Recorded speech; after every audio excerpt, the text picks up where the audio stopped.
कृष्ण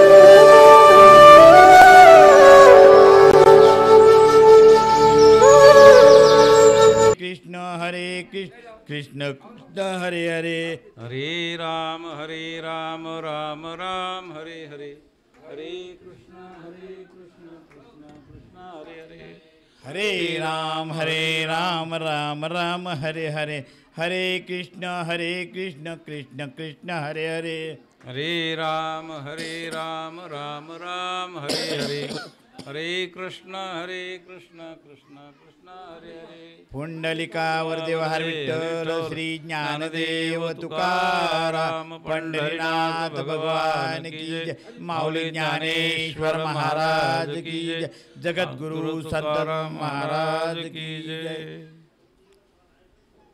हरे राम राम हरे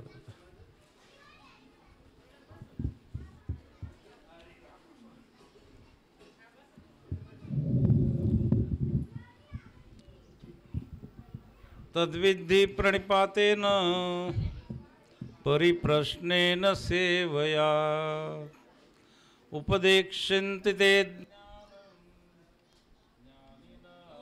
तत्वदर्शिनः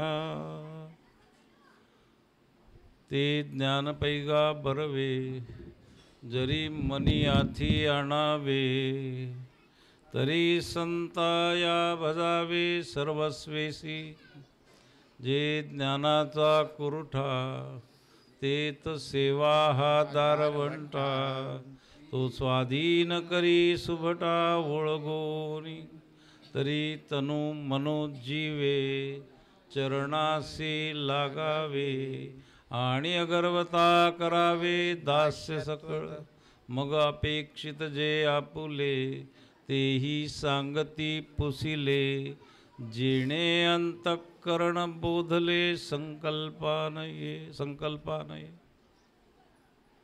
तद्विद्धि प्रणिपातेन परिप्रश्नेन सेवया उपदेक्षन्ति ते ज्ञानं ज्ञानिनस्तत्वदर्शिनः श्रीमद् भगवद्गीता अध्याय क्रमांक 4 श्लोक क्रमांक 34 आजच्या प्रवचन सेवेसाठी म्हणून निवडलेला आहे. माझ्या आधी 9व्या अध्यायाच्या 26व्या श्लोकावर ताईसाहेबांनी सुंदर चिंतन मांडलं. पत्रम पुष्पम फलं तोयम यो मे भक्त्या प्रयच्छति तदहम भक्त्युपवृतमश्नामी प्रयतात्मनः. पत्र कोणी वाहिलं, पुष्प कोणी वाहिलं, या सगळ्या उदाहरणातून दृष्टांतातून ताईसाहेबांनी सांगितलं की हे पत्र पुष्प केवळ बजावया मीस केवळ असं नाही का. पत्र पुष्प फळ बजावया मीस केवळ हे भगवंताच्या पूजेचं भजनाचं त्याच्या अर्चनेचं केवळ निमित्त आहे. म्हणून काय मुख्य तुका म्हणे येथं भावची कारण म्हणून भक्तिउपवृतम तदहम भक्तिउपवृतम. भक्ती 2 शब्द वापरलेला आहे. यो मे भक्त्या प्रयच्छति आणि म्हणून फार सुंदर ताईसाहेब. मी तर म्हणतो हे जे लाडक्या बहिणींना आरक्षण दिलेलं आहे ना ते या सप्ताहामध्ये सुद्धा मिळालं पाहिजे. आणि इतक्या ताकदीच्या भगिनी आमच्या इथं आहेत उपस्थित की ज्या प्रवचन करू शकतात त्या कीर्तन नाही करू शकणार का. त्यामुळे पुढच्या वेळेला जर आपण नियोजन करू ना तर निदान 2 भगिनींचा कार्यक्रम आपण कीर्तनाचा आयोजित करूया. आमच्या नलिनीताई आहेत, आमच्या या ताई आहेत उमराण्याच्या, उत्तम. आणि या निमित्ताने माझ्या भगिनींना ती संधी आपण नाही दिली तर कोणी द्यायची आहे नाही का. या देवी सर्वभूतेषु शक्तिरूपेण संस्थिता. नारीमध्ये शक्ती आहे. या देवी सर्वभूतेषु मातृरूपेण संस्थिता. त्या मातृस्वरूप आहेत. त्या शक्ती स्वरूप आहेत, त्या बुद्धी स्वरूप आहेत. बुद्धी रूपेण संस्थिता नमस्तस्यै नमस्तस्यै नमस्तस्यै नमो नमः. या देवी सर्वभूतेषु शांतिरूपेण संस्थिता. त्या शांतिरूपाने, त्या वृत्तीरूपाने, त्या स्मृतीरूपाने, त्या दयारूपाने, त्या बुद्धिरूपाने, आणि म्हणून हे शक्तीचं रूप आहे. मातृशक्ती म्हणजे या मातृशक्तीला उचित आपण पारायणाचा थोडासा वेळ देऊन संधी दिली, चांगलं केलं. आणि ताईंनी माझं काम थोडंसं अर्धसोपं केलं. तुम्ही समारोपामध्ये असं म्हणालात की ज्ञान कुठे मिळतं, तर गुरुच्या जवळ जाऊन मिळतं, नाही का? माऊली महाविष्णू ज्ञानेश्वर महाराज हेच सांगतात आहेत, ते ज्ञान पैगा बरवे जरी मनी हाती आणावे, तरी संताया भजावे सर्वस्वेच. संत आणि सद्गुरू, माऊली महाविष्णू ज्ञानेश्वर महाराज याच्यात फरक नाही करत. गीतेमध्ये तद्विधी प्रणिपातेन परिप्रश्नेन सेवया असं म्हटलंय.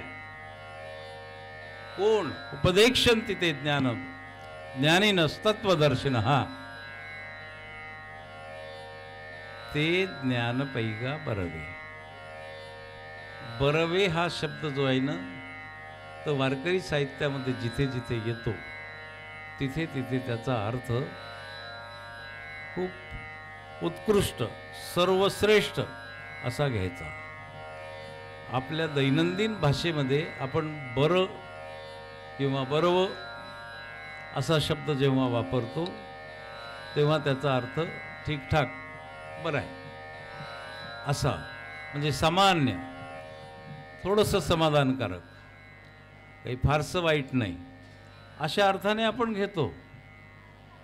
गाव मुलगी पाहून आलात, कशी होती? बरी होती. बरी होती याचा अर्थ खूप सुंदर होती असं नाही.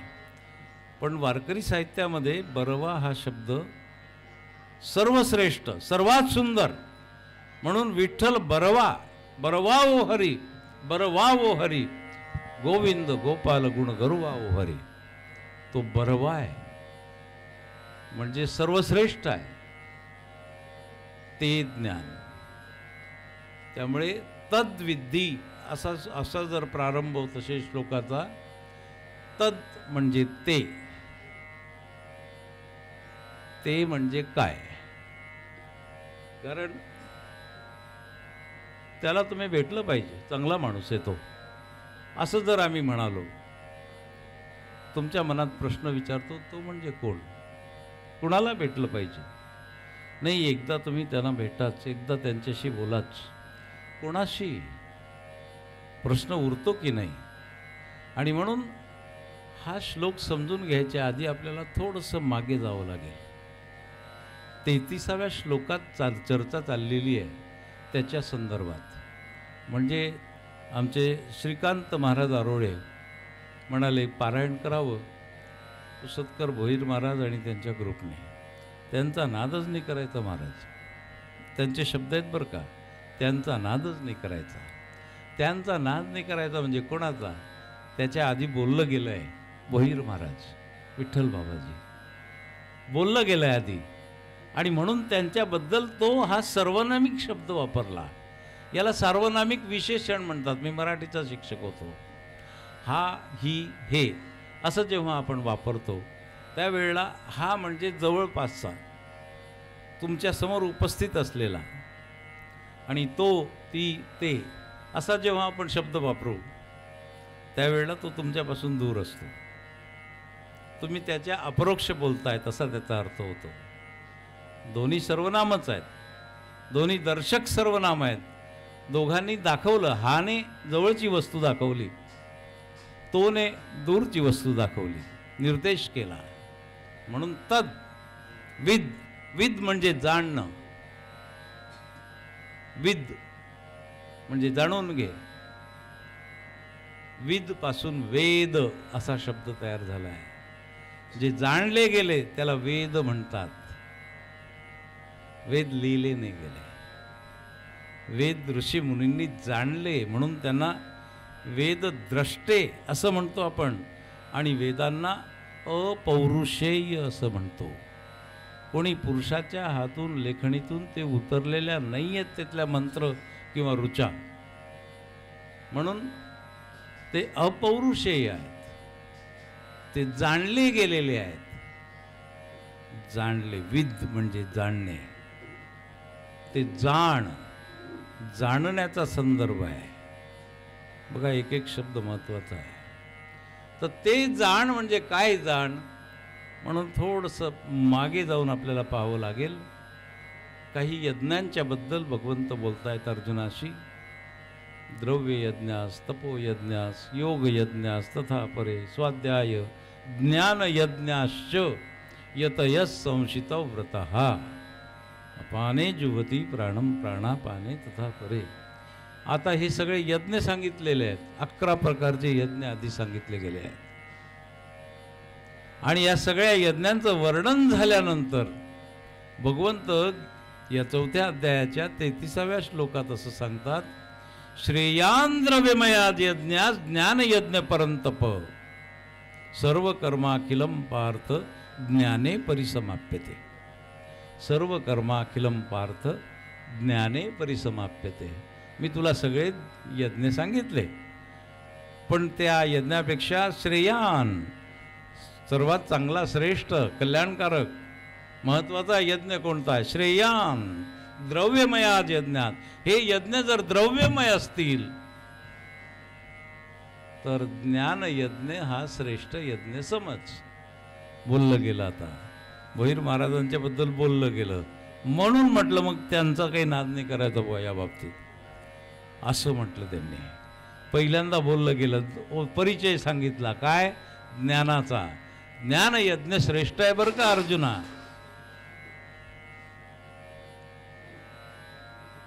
तुटला त्याचा पाय वाटतं. तुम्हाला लागलं नाही ना भाऊ? नशीब की मी किंवा आमचे घनश्याम महाराज नव्हतो त्याच्यावर.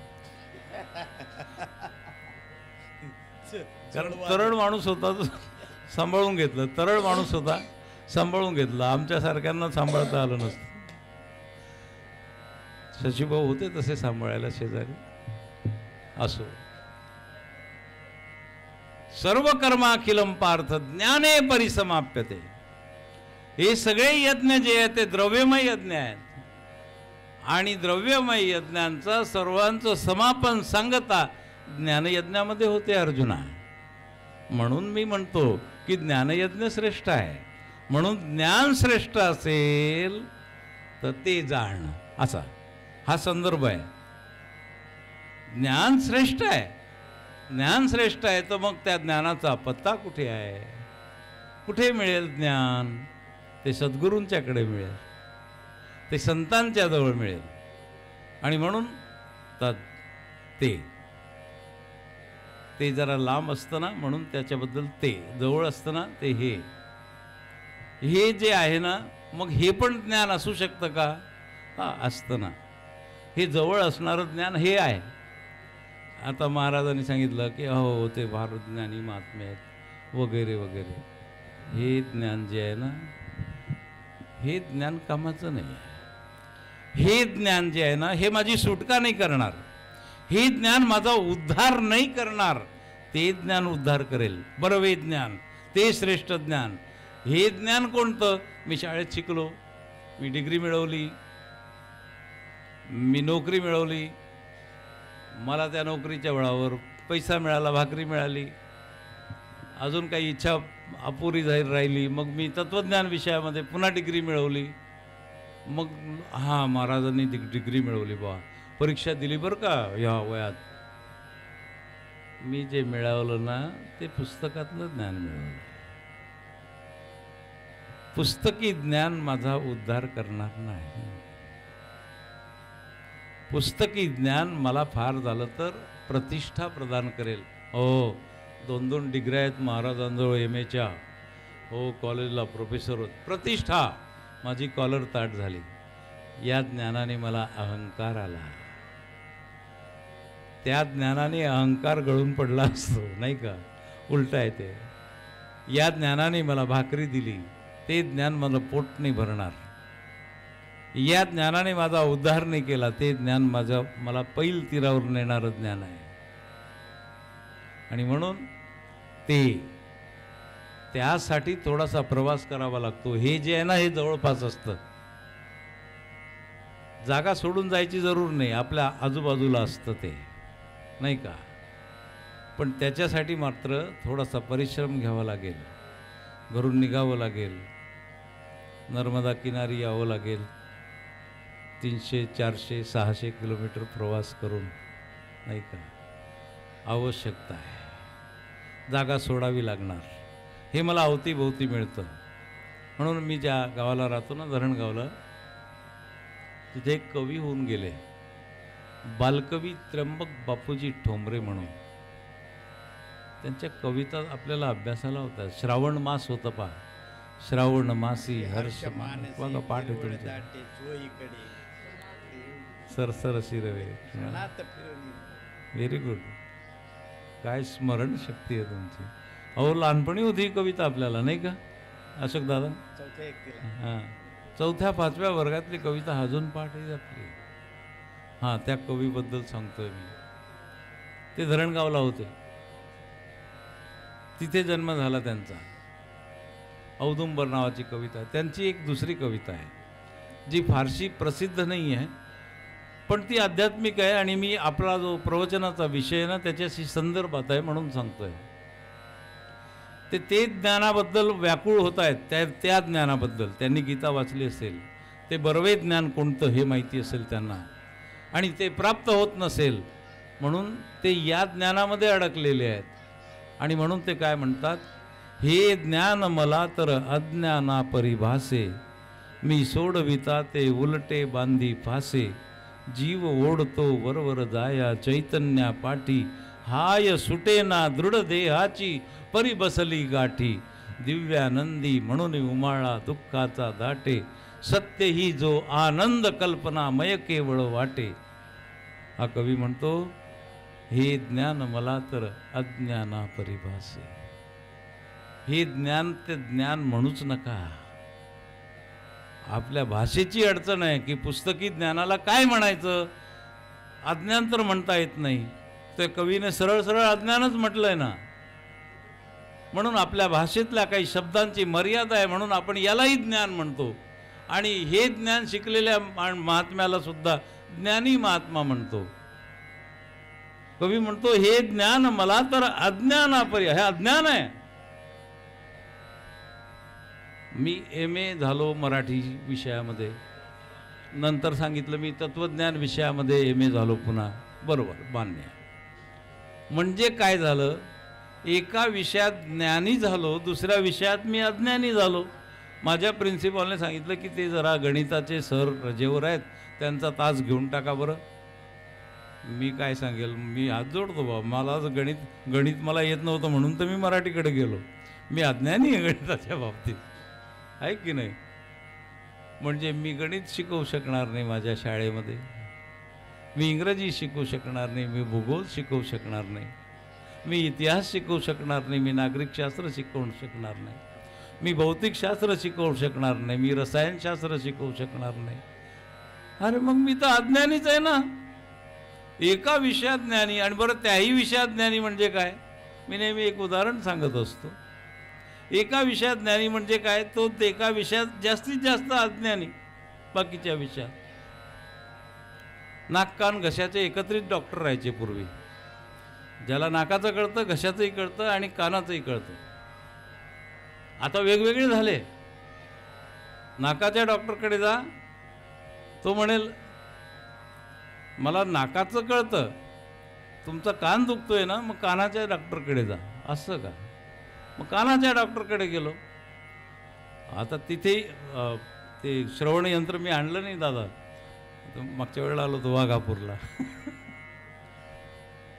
1.5 लाखाचं श्रवण यंत्र लावून दिलं त्याने मला.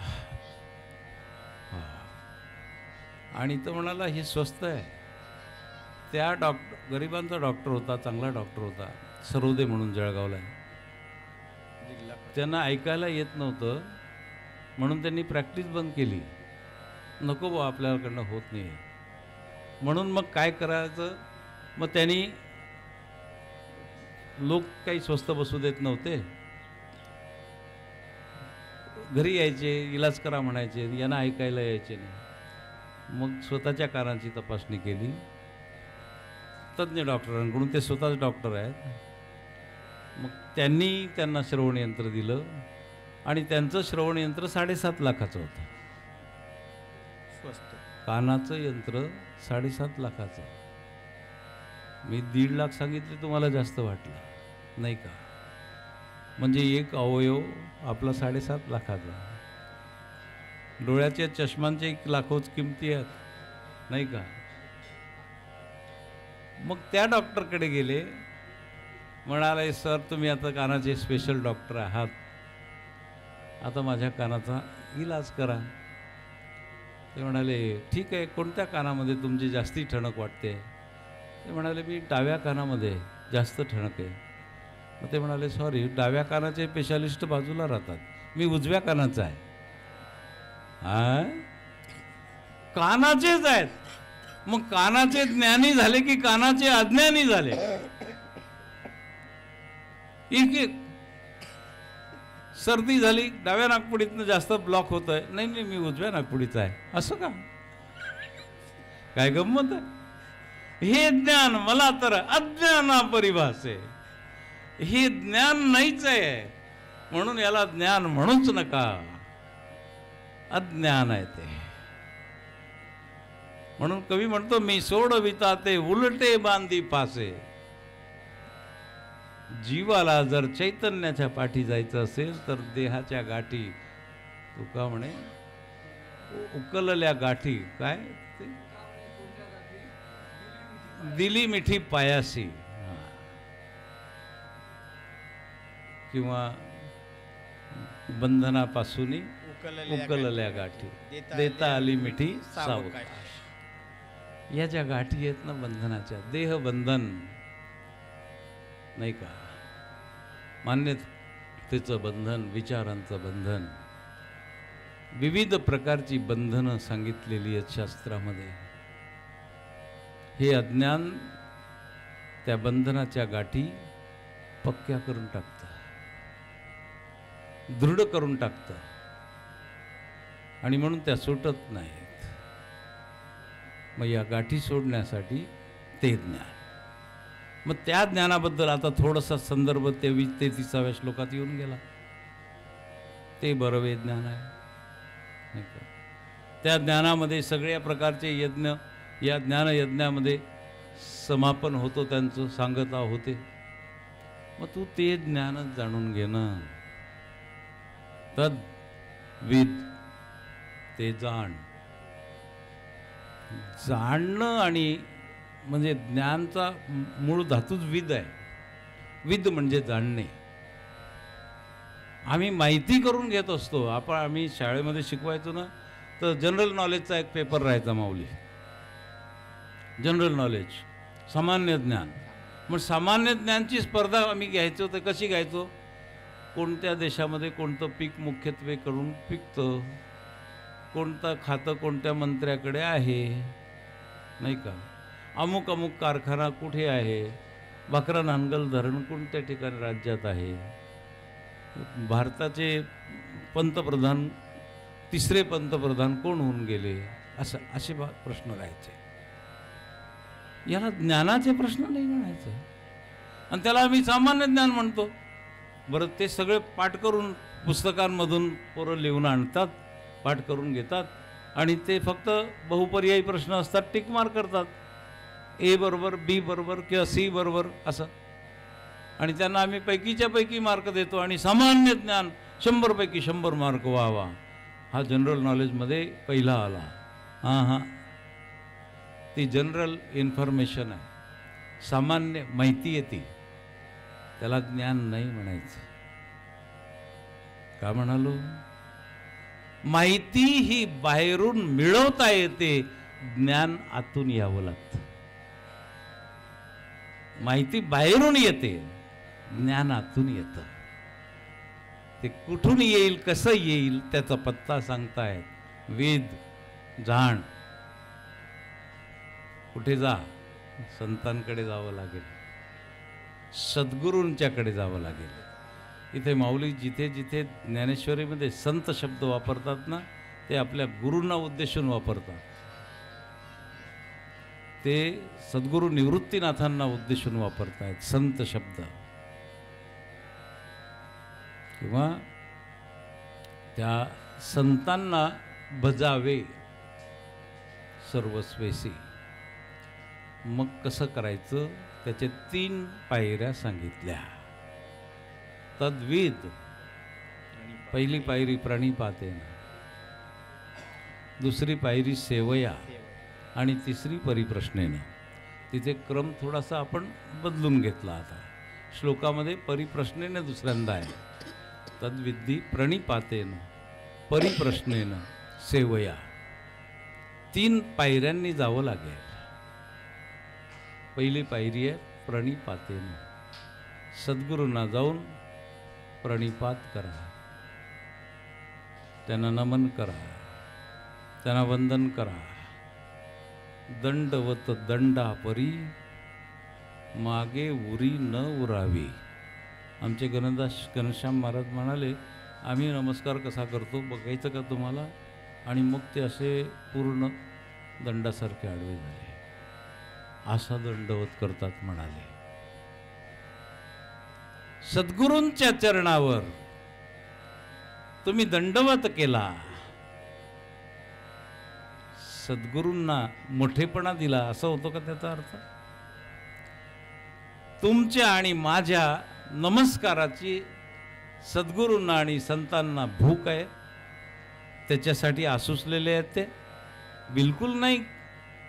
बाकीचे संत तर नाही, ते तुला नमस्कार नको करू, हात नको लावू पायाला, असं सांगतात.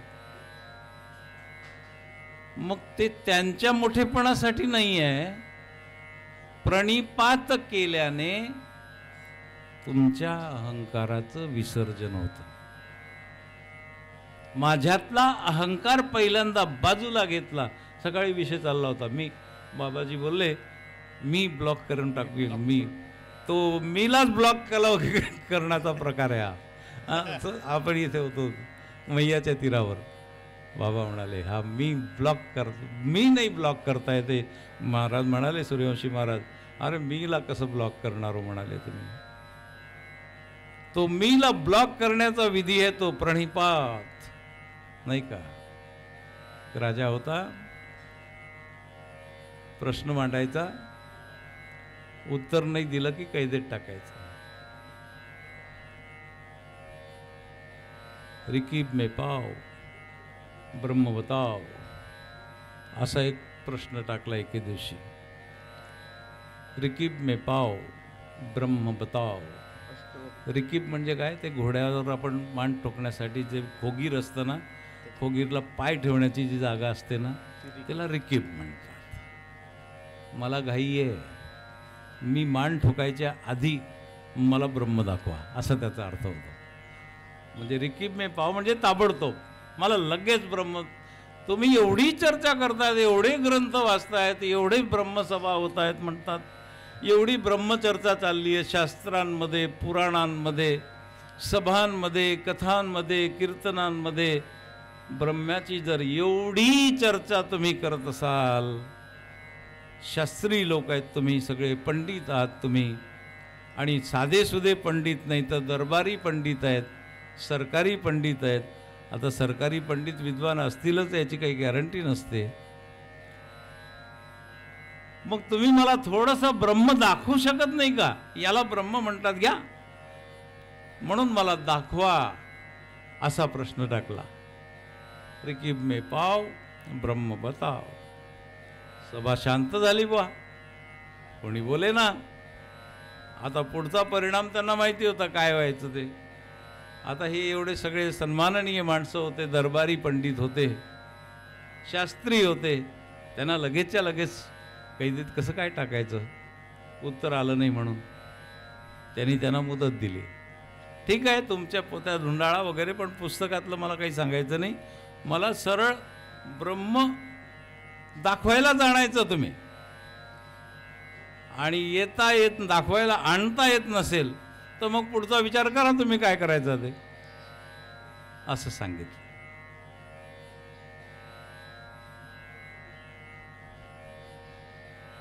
यांना वाटलं आजचं मरण उद्या तर टळलं बा उद्यापर्यंत. ठीक आहे, उद्या 11 वाजेपर्यंत येऊन जा. महाराजशी किती वाजेपर्यंत थांबू? 12. हां चालेल, 11 वाजेपर्यंत या. येताना प्रत्येकाने आपापलं ब्रह्म घेऊन या, मला दाखवा. ते म्हणाले सुटलो निदान दरबारातून, या मग उद्या वेळेवर. पुन्हा सांगितलं. हा 11:45 जाऊन बसला सिंहासनावर. 11ही वाजले, 11:30ही वाजले, 12ही वाजले. कुणी यायला तयार नाही. कशाला मरायला येतील का तिथे? ज्यांनी त्यांनी आपली व्यवस्था केली कुठे लपायचं ते. 5 वाजून गेले, दरबारच नाही भरला त्या दिवशी. राजा सिंहासनावर वाट पाहतोय पंडितांची. इतके पंडित मी पोचतोय इतक्या वर्षानुवर्ष, एवढा पगार त्यांना देतोय, एवढा सन्मान त्यांना देतोय. एक पंडित येऊ शकत नाही आणि मला ब्रह्म दाखवू शकत नाही म्हणाले. काय उपयोग आहे यांचा? अजून कोणी आला नाही. द्वारपालाला सांगितलं. रक्षक होता द्वारावर, डोर कीपर, शिपाई होतो समजा आजच्या भाषेतला. शिपायाला म्हणाले, बघ रे बाबा कोणी येतंय का? 5 वाजत आले, कोणी आलं नाही. महाराज काही कोणी येईल असं मला वाटत नाही म्हणाले.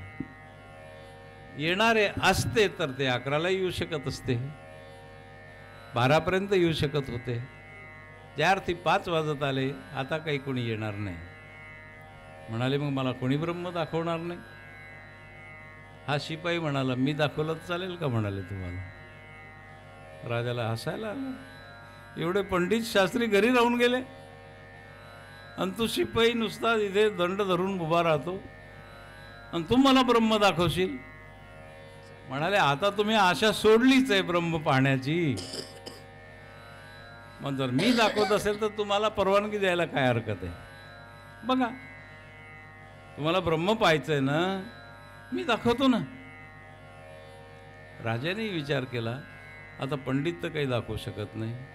याने नाही दाखवलं तर याचा काही दोष नाही त्याच्यात, पण हा आपली मौत विकत घेतोय. म्हणाले, नाही दाखवलं तर परिणाम माहिती आहे ना तुला? हो म्हणाले, मला माहिती आहे परिणाम. पहा बरं, जीवानिशी जाशील.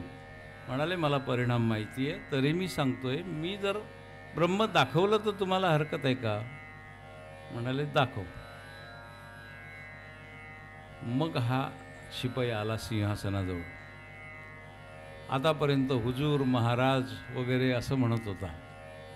सिंहासनाजवळ आला आणि राजाला म्हणाला, उतर खाली. शुद्धीवर आहे का तू? काय बोलतोयस? आतापर्यंत आदराने बोलत होता, आता एकेरीवर उतर खाली. खाली उतर, ब्रह्म पाहायचंय ना? बरं ठीक आहे, मला बसव आता. झाला सन्मानाने सिंहासनावर शिपायाला. आता पाय धर माझे, डोकं ठेव पायावर. राजा म्हणाला, तुझं तर मुंडकं उडवायला पाहिजे, इथं कोणी सैनिक सुद्धा नाही, तू मला डोकं ठेवायला सांगतोयस? शुद्धीवर आहे का तू? रात्रंदिवस माझ्या पायावर तुझं डोकं असतं. याने पुन्हा तोच प्रश्न विचारला, ब्रह्म पाहायचंय की नाही? मग डोकं ठेवावं लागेल. प्रणिपातेन. राजाने पाहिलं दरबारात हा आणि मीच आहे, दुसरा कोणी पाहणार आहे नाही. याला सिंहासनावर बसवलं. याने बाहेर जरी सांगितलं की राजाने मला सिंहासनावर बसवलं, कोण विश्वास ठेवणार आहे? याने बाहेर जाऊन जरी सांगितलं राजाने माझ्या पायावर डोकं ठेवलं, कोण विश्वास ठेवणार आहे? काही हरकत नाही. राजा वाकला. राजाने त्याच्या पायावर डोकं ठेवलं. पाय पड. आणि त्या क्षणी राजाला असं वाटलं आपला अहंकार गेला. त्यांनी डोकं तसंच ठेवलेलं आहे आणि हा वरून सांगतोय सिंहासनावरून, उठ आता, ब्रह्म बघायचं आहे ना, उठ आता, दाखवतो ब्रह्म. राजा म्हणाला राहू दे ना, हे डोकं आजपर्यंत कोणाच्याच पायाशी झुकलं नाही, डोकं ठेवण्याची सवयच नाही रे. बरं वाटतं, आनंद आला डोकं ठेवून. राहू दे अजून, ब्रह्म केव्हा पाशील मग. तो उठला, हात जोडलं, मिळालं मला आणि म्हणाला मिळालं मला ब्रह्म, हेच ब्रह्म होतं. हेच ब्रह्म. प्रणिपातेन, प्रणिपाताची ताकद आहे, तुम्हाला ब्रह्मच भेटून जातं त्याच्याने, नाही का. तद्विधी प्रणिपात ही पहिली पायरी आहे माझ्या अहंकार विसर्जनाची. नवल अहंकाराची गोठी विशेषे न लागे अज्ञानाचे पाठी. सज्ञानाचे झोंबे कंठी नाना संकटी नाचवी. म्हणून ताट ताठोनिया मान राहिली वरती, अहंकारा हाती लवो नेदी. मान ताट राहते बऱ्याचदा. कशाला अहंकार, कशाला कशाचा अहंकार. आणखी सांगू का, काहीच नसलं तर त्याचाही अहंकार असतो लोकांना. माझ्याजवळ काहीच नाही आहे तरी मला अहंकार, मला काय चेटवायचंय त्याचं.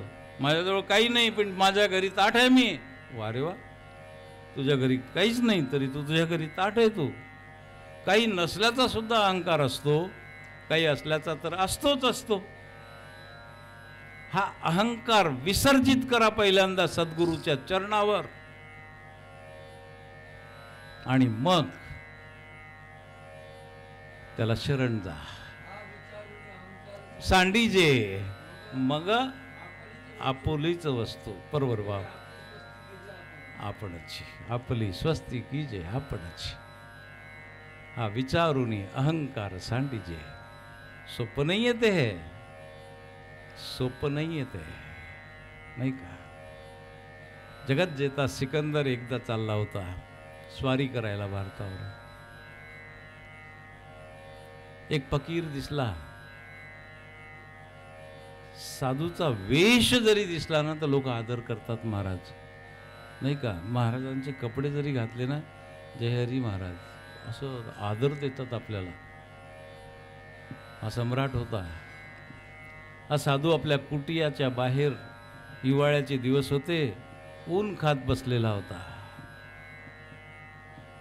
ए बाबा गोसाव्या, ओळखला का मला. म्हणाले नाही.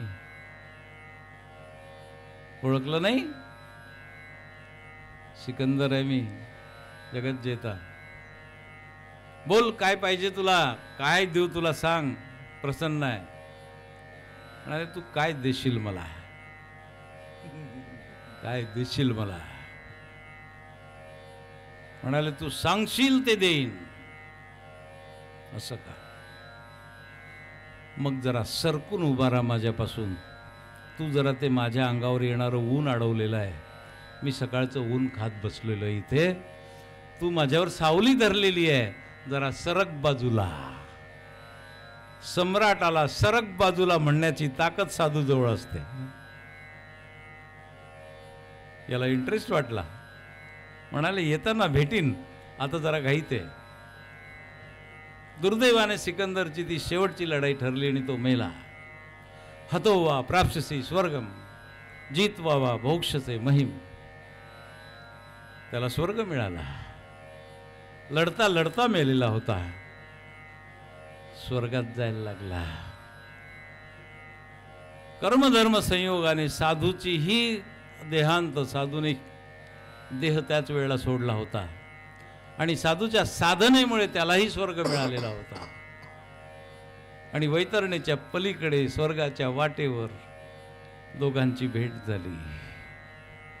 सिकंदर पुढे चालला होता, साधू पाठीमागे चालला होता. चाहूल लागली, मागे वळून पाहिलं, अरे हा तोच साधू होता जरा सरकून उभा राहा म्हणणारा. काय महाराज, काय योगायोग, स्वर्गाच्या वाटेवर एक साधू आणि एक सम्राट पुन्हा भेटतोय आपण.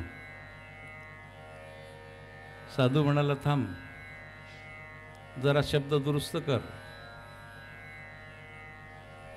कोण सम्राट आहे ते मला सांग पहिल्यांदा. म्हणाले, अर्थात मी. तू सम्राट, राहो तेथे कटक, सौजन्य तेथे सोयरीक, संत तेथे विवेक, असं नाही की जी.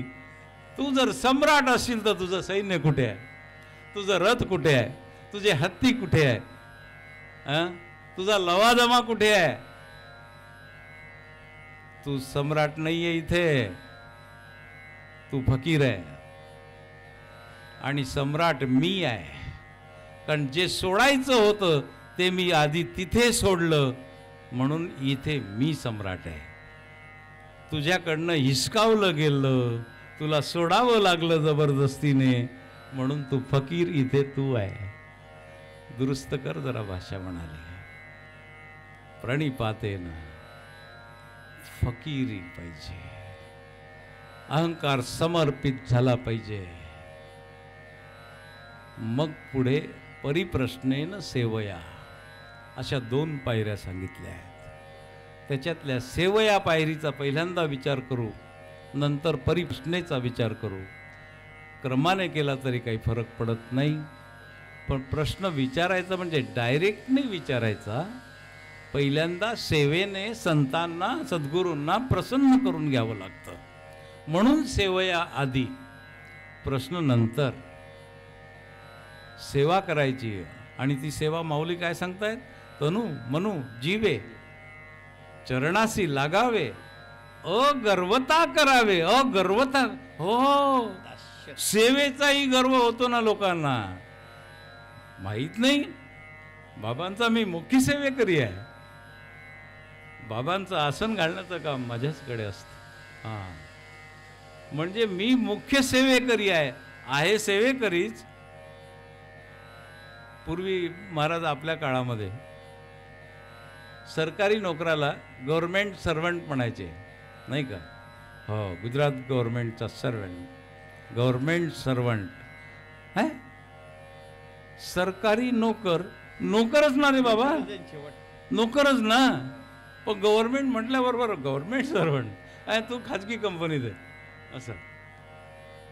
सेवेचाही, सर्व्हिसचाही अहंकार होतो ना, म्हणून अगर्वता, त्याचाही गर्व होतो ना.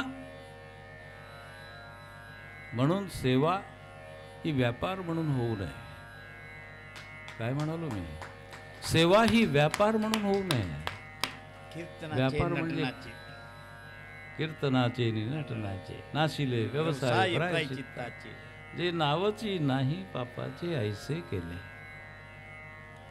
मी सेवा करीन, त्याच्या बदल्यात सद्गुरूंनी मला काही द्यावं, म्हणजे ज्ञान का होईना, मोक्ष का होईना, मंत्र का होईना, दीक्षा का होईना, जे काही मला प्राप्त करायचं आहे त्याच्या बदल्यात जर मी सेवा करत असेल ना, ती सेवा नाही, तो व्यापार आहे.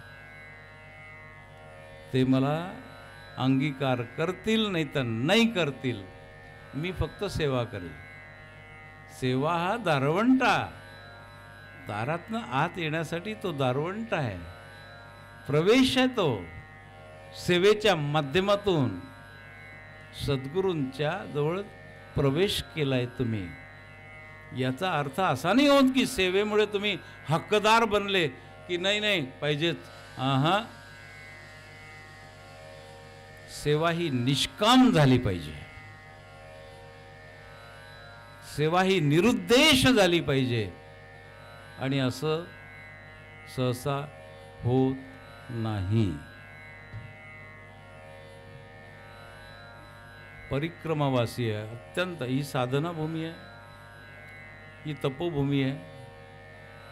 मनात कुठेतरी 7व्या पडद्यात माझ्या ताईने परिक्रमा केली. मैया मला दर्शन देऊ न देऊ, मी साधनेसाठी आली, बरोबर आहे ना. पण ताई म्हणाली, एकदा मनात विचार येऊनच गेला की परिक्रमा उचलून इतके दिवस झाले, मैयाचं काही दर्शनच नाही झालं, मैयाची काही कृपाच नाही झाली. बस पुढच्या पावलाला मैयाने दर्शन. तुला दर्शनच पाहिजे ना. तू साधनेसाठी आली होती का दर्शनासाठी आली होती? डोळ्यामध्ये आसू येऊन जातात महाराज. काय सांभाळते ती मैया, काय लाड पुरवते लेकरांचे. एक परिक्रमा करून आलेले ग्रस्त होते आणि त्यांचे परिक्रमेचे अनुभव आम्ही ऐकत होतो. ते म्हणाले, लोक असं सांगतात पुस्तकांमध्ये, परिक्रमेवरची बरीच पुस्तकं आलेली आहेत. आमच्या इंदलकर महाराजांच्या पुस्तकाला प्रकाशनाला आम्ही गेलो होतो, कैरेताई होत्या, त्यांनी लिहिलेले त्यांचे अनुभव. मैयाचे साक्षात्कार होतात बऱ्याचदा, साक्षात्कार होतात. त्या साक्षात्काराची पात्रता तुमच्या अंगी आली म्हणून होतात. पण साक्षात्कार व्हावं असा 7व्या पडद्यात जरी मनाचा असा विचार आला तर तो व्यापार होऊन जातो. मैया मी तुझी सेवा करते आहे, मैया मी तुझी साधना करते आहे, तू मला साक्षात्कार घडव, तू मला दर्शन दे. कोण परवाला मी असं सांगत होतो नुसतं की बाबा मैया किनारी आमचा आश्रम आहे आणि तिथे मला सेवेला जायचं आहे म्हटलं. आता ते बरेच वारकरी कीर्तनकार परिक्रमा करून आलेले आहेत. हां, त्यांनी सांगितलं आहे ताई मला, म्हणाले हो हो खूप चांगलं असतं बरं का ते परिक्रमेला, तुम्ही करा एकदा.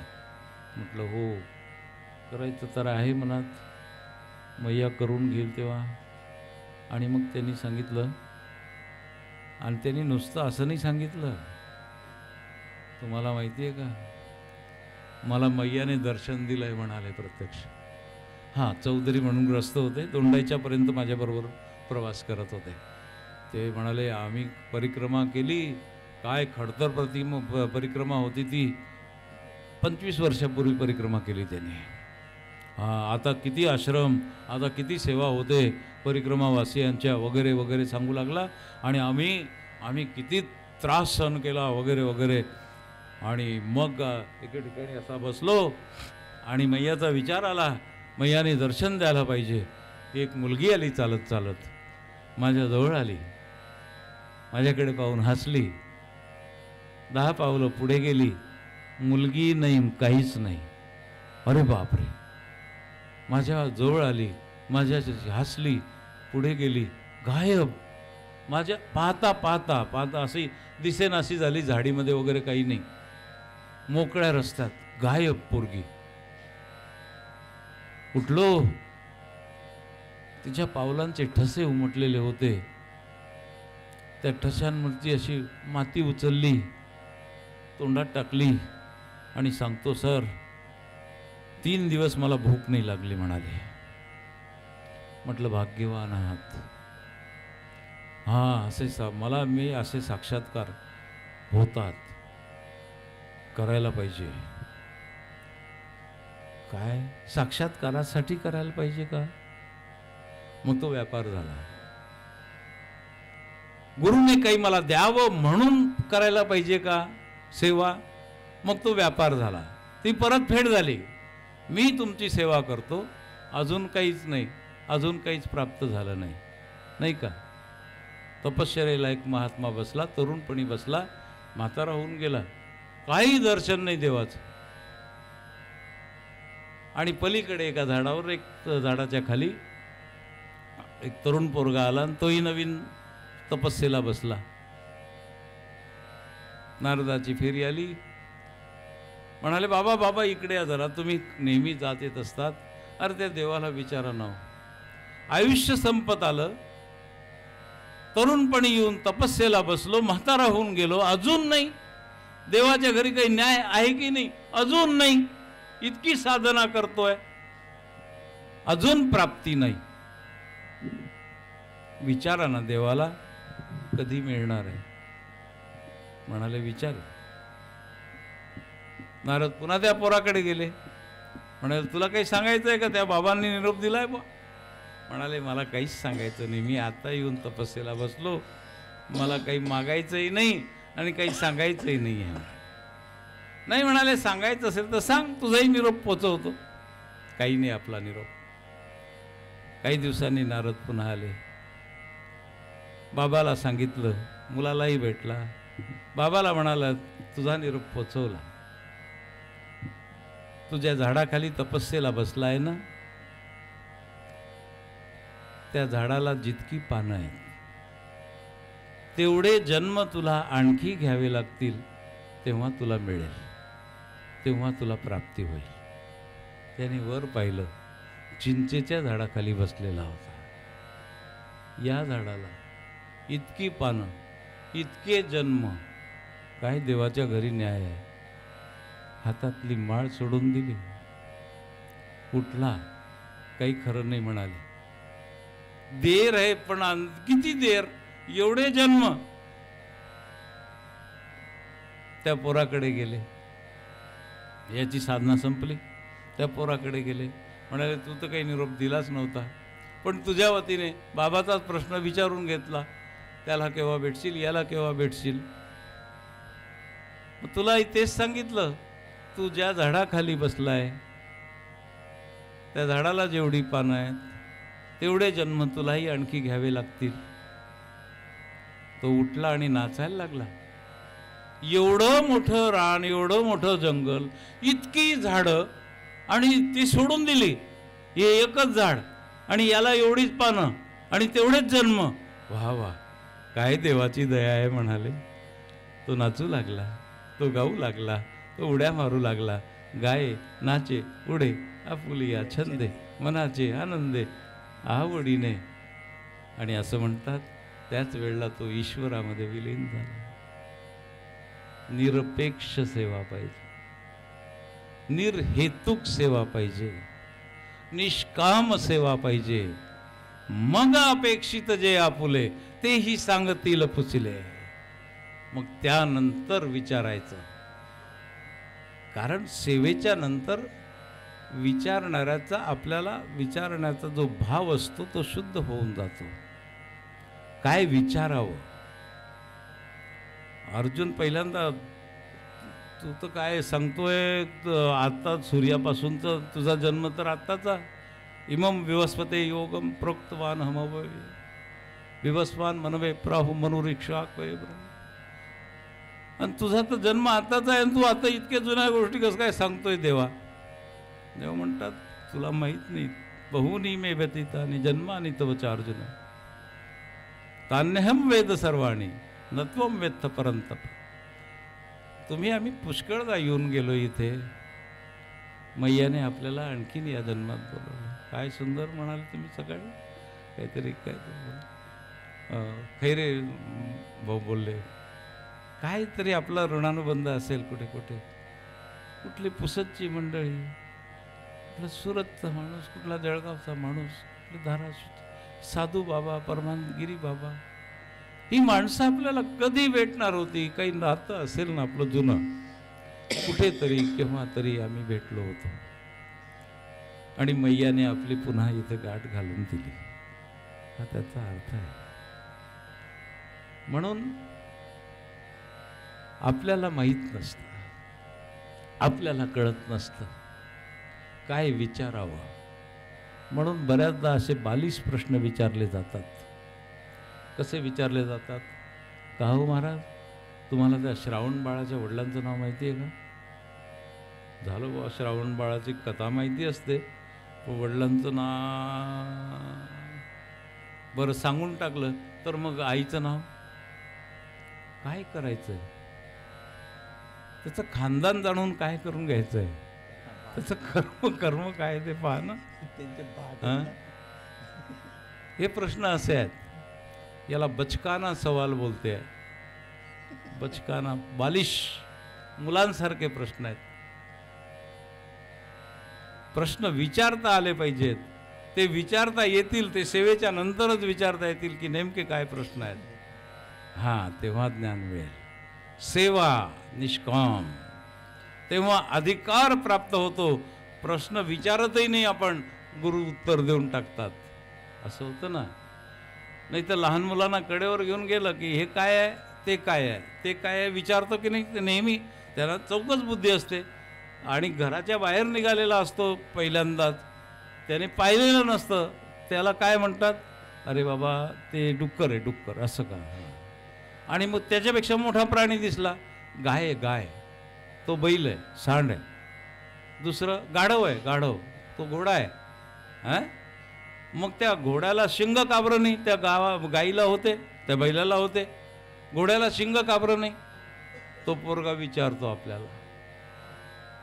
हुशार बाप असेल तर देतो उत्तर नीट, आणि नाहीतर मग संतापतो, गप्पा काही विचारतो तू मूर्खासारखा, असं विचारत नको जाऊ, असं म्हणून त्याला पोरांना गप्प करणं सोपं असतं.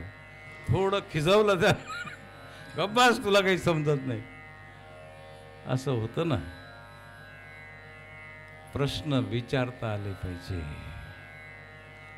प्रश्न न विचारताही सद्गुरू प्रसन्न होऊन जातात.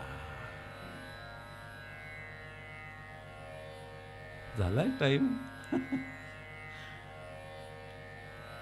म्हणून जाऊ दे आता, मी पुढचं बोलत नाही, आणखी सांगणार होतो थोडं. हा उद्या कीर्तनात सांगेल लागल्यास. तर मुद्दा असा आहे, तेही अपेक्षित आपुले. मग ते आपल्याला जे जाणून घ्यायचं, आणि काय जाणून घ्यायचं होतं, ते ज्ञान. ते ज्ञान ते तुम्हाला प्रश्न विचारून तर मिळेलच, पण माऊली पुढे सांगतात, प्रश्न न विचारता सुद्धा तुम्हाला ते प्राप्त होईल. त्यासाठी परिप्रश्नेन सेवया, आणि पहिला टप्पा प्रणिपातेन उपदेक्षन्ति ते ज्ञानम. ते ज्ञानिनस तत्वदर्शिनः. ते सद्गुरू आहेत, ते संत आहेत. ते कसे आहेत, ते ज्ञानी तर आहेतच, पण तत्वदर्शी पण आहेत. ज्ञानी असू शकतो, तत्वदर्शी असेलच असं नाही. एखादा तत्वदर्शी असू शकेल, तो ज्ञानी असेलच असं नाही. पण माझे संत आणि सद्गुरू ज्ञानी पण आहेत, तत्वदर्शी पण आहेत. ते सांगतीलच. तो ज्ञानाचा पत्ता अर्जुना मी तुला सांगितला. झालेली सेवा मैयाच्या चरणी, पांडुरंग परमात्म्याच्या चरणी आणि आपणा सर्वांच्या चरणी समर्पित करतो. माझ्या वाणीला पूर्णविराम. विठाला विठाला विठाला विठाला विठाला कुंडलिक वरदे हरी विठ्ठल. श्री ज्ञानदेव तुकाराम पंढरीनाथ भगवान की. माऊली ज्ञानेश्वर महाराज, आदि शक्ती मुक्ताई महाराज, गुरु तुकाराम महाराज की. नर्मदा मैया की जय. नर्मदे हर.